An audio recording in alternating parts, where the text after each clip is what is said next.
Praise the lord.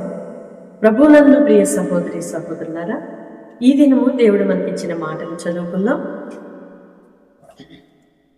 ద్వితీయోపదేశకాండము 33వ అధ్యాయం 27వ వచనం. ఆయన నీ ఎదుట నుండి శత్రువులను వెళ్ళగొట్టును. ఆమేన్. ఆయన నీ ఎదుట నుండి శత్రువులను వెళ్ళగొట్టును. పలుకుబడిన మాటలో చాలా ధైర్యం కలుగుతుంది కదా. శత్రువు అంటే భయము, ఆందోళన. అంటే ఏ సమయంలో ఏం జరుగుతుందో, ఏ సమయంలో ఎటువంటి అవమానాలు ఎదుర్కోవాల్సి వస్తుందో అనే ఆందోళన. నీ విషయమై భయం, నీ పిల్లల విషయమై, నీ ఉద్యోగ రీతిగా, నీ వ్యాపారంలోనూ ఎక్కడ ఉన్నా వ్యతిరేకతలు, శత్రువులు ఉంటూనే ఉంటారు. కానీ దేవుడు అంటున్నాడు, నీ ఎదుట నుండి శత్రువులను వెళ్ళగొట్టుదును. అవును, ఆయన పిల్లలమైన మనకు విరోధముగా లేచిన ఈ ఆయుధము ఆయన వర్తిల్లనివ్వడు. ఎందుకు అంటే మనము ఆయన ఆజ్ఞలను అనుసరిస్తూ ఆయన మాట ప్రకారము బ్రతుకుచున్నాము గనుక. ఆయన మాట ఏమని చెబుతుంది అంటే శత్రువును కూడా ప్రేమించాలి అని. మరి దేవుని మాట కొరకు మనము శత్రువుని క్షమించి ప్రేమించినప్పుడు ఆయన తన పిల్లల కొరకు మరి ఏదైనా చేయగలడు కదా. విశ్వసిస్తే ఆమె చెప్తామా? మనము దేవుని ఆజ్ఞలను అనుసరిద్దాము, ఆయన మాట ప్రకారం నడుచుకుందాము, శత్రువుని క్షమిద్దాము, విరోధుల కొరకు ప్రార్థన చేద్దాము. అయితే మనకు కనబడే, మనకు అర్థమయ్యే శత్రువుల కోసమైతే ప్రార్థన చేయగలము. కానీ మనతోనే ఉంటూ, మనలోనే ఒకరిగా ఉంటూ, మనము మిత్రులు అనుకుంటున్న వారు శత్రుత్వం చేస్తే అది మనకు అర్థం కాదు. వారిని గురించి దేవుని వాక్యం ఏమనుందంటే, నేను వెళ్ళకూడదు. మనకు తెలియదు. శత్రువులు అని నీకు అర్థమయ్యే వ్యక్తిని ఎదురుంటే నువ్వే వెళ్ళగొడతావు, నీవే సహించు.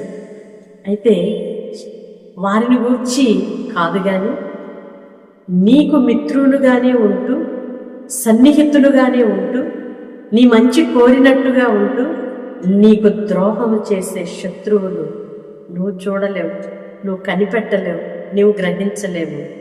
నా దేవుడు వారిని వెళ్ళగొట్టగలడు. దేవునికి స్తోత్రం.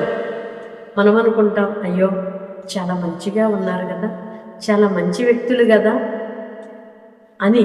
కానీ అంతరంగములు ఎరిగిన దేవుడు ఆయన పిల్లలకు విరోధముగా లేచిన శత్రువులను తరిమి కొట్టేసే దేవుడు. నీ ఎదుట కనబడకుండా.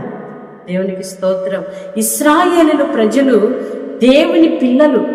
ఆ పిల్లలకు వ్యతిరేకముగా లేచిన శత్రువులను దేవుడు ఏ విధముగా తరిమి వారిని ఆయన పిల్లల కంట పడకుండా చేశాడో, ప్రియ సహోదరి సహోదరుడా, నీ శత్రువులను కూడా ఆయన వెళ్ళగొట్టబోతున్నాడు. ఒకవేళ నీ శత్రువులతో నువ్వు భయముతో, కంగారుతో, వేదనతో, ఏమి చేయలేని నిస్సహాయ స్థితిలో నిలిచి ఉండి ఈ మాటలు వింటుంటే ధైర్యం తెచ్చుకో. నీ శత్రువులను ఆయన వెళ్ళగొట్టబోతున్నాడు. విరోధి అయిన అపవాది క్రియలను, వాడి తంత్రములను, వాడి యుక్తులన్నిటినీ దేవుడు తరిమేసి నీకు నెమ్మదిని, విశ్రాంతిని, సంతోషమును, సమాధానమును, నీ హృదయానికి ఉల్లాసమును ఇవ్వబోతున్నాడు. ఆమె. పరిశుద్ధుడు అయిన దేవా, ప్రేమ కలిగిన తండ్రి, మీ స్తోత్రాలు చెల్లిస్తున్నామయ్యా.